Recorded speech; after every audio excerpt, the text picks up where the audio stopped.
praviti princes krofne.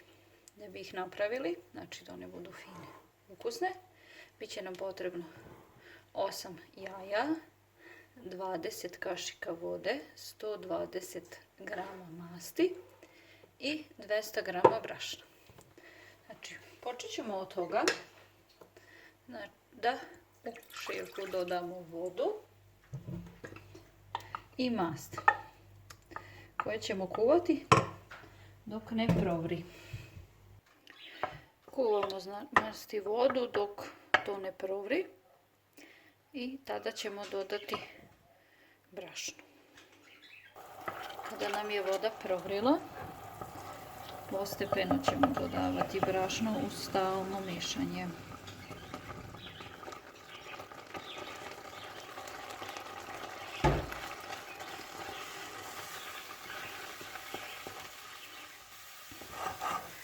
Što smo dodali brašno, dobije se ovako smesa koju još malo promešamo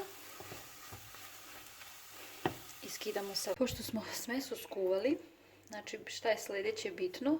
Bitno je da je prohladimo. Zato sam ja iz šerpe prebacila u činiju kako bi se brže ohladila.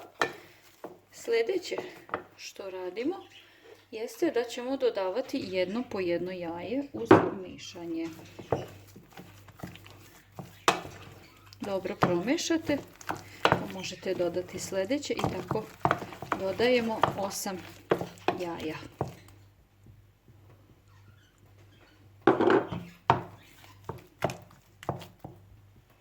Kako dodajemo jaja, ova naša smesa postaje sve ređa i kompaktnija. Znači samo dobro ga izmešajte. Malo je to problem, ali pošto smo dodali i posljednje 8 jaje, dobro izmešali, dobili smo ovakvu smesu nalik nekom gustom filu. Znači, to tako treba da izgleda. Znači, mešajte samo što više, što bolje.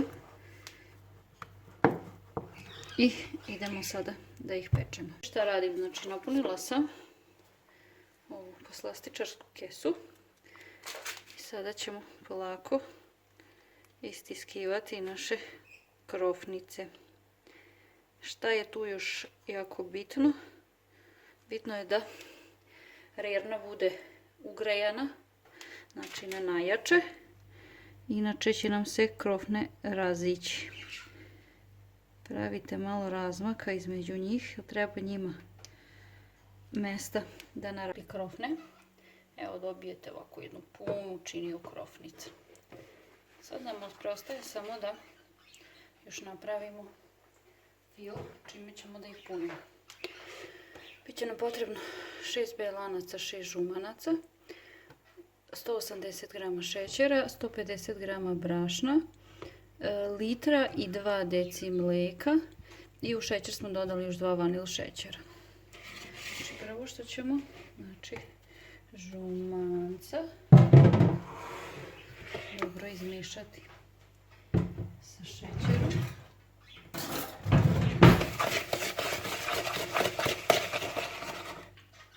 Pošto smo umutili žumanca, dodajemo 150 grama brašna. Opet lagano izmutimo. I postepeno 2 deci mlijeka.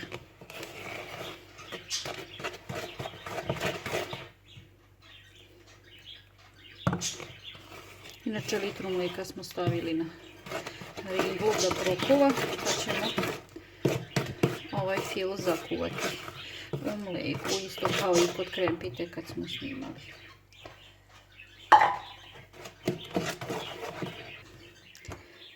Nakon toga umutit ćemo belance.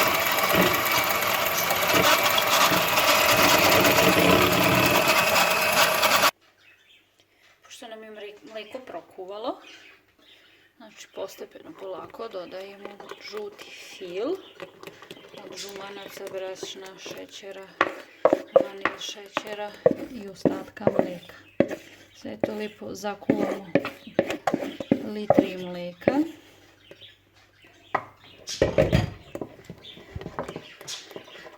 stalno mešanje. Fil nam se polako usne, stalno ga moramo mešati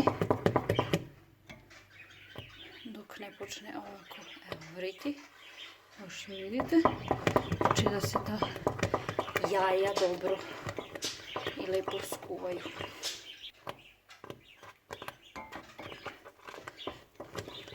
Ovo bi sad trebalo da je gotovo, još par sekundi i skidamo ga sa vatre. Odmah u vreo fil dodajemo izmučena pelanca.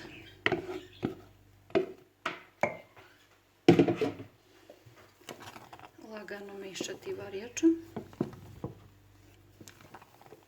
dok ta dva dijela ne sjedinimo. Kada nam je fil lepo izmešan, on izgleda ovako. Idemo sada da filujemo naše princes krofne. Filovanje znači moramo uzeti ovako krofnicu, prerezati je. Vidite kako je ona šuplja, to je taman to mjesto za fil. Vi ga možete puniti s ovim špricem, s kesom poslastičarskom, ali ja nekako najdraže mi je od svega ovako uzeti samo kašikom. Staviti puno fila, da to bude bogato. Znači slobodno ih filujte, jer skuvali smo od ove količine dosta fila, da bi one bile lepe, fine, ukusne.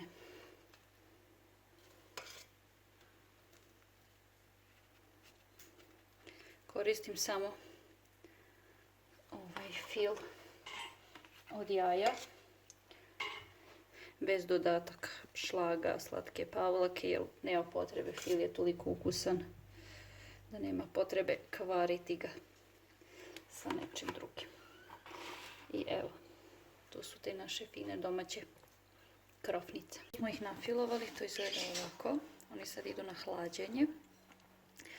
Po njima ćemo posuti prah, šećer i jesti, uživati. Ove količine dobije se dosta krofnica. Evo ovdje sad trenutno što možete vidjeti na tacni nalazi se 35 komada. Otprilike dobijete tako te dve tacne, znači 70 komada. Pa uživajte. Koliko vam se sviđa ovaj video, zapratite Aninu kuhinjicu na YouTube-u. Tako ćete redovno dobijati sve one recepte koje izdajem. Do sljedećeg puta. Veliki pozdrav.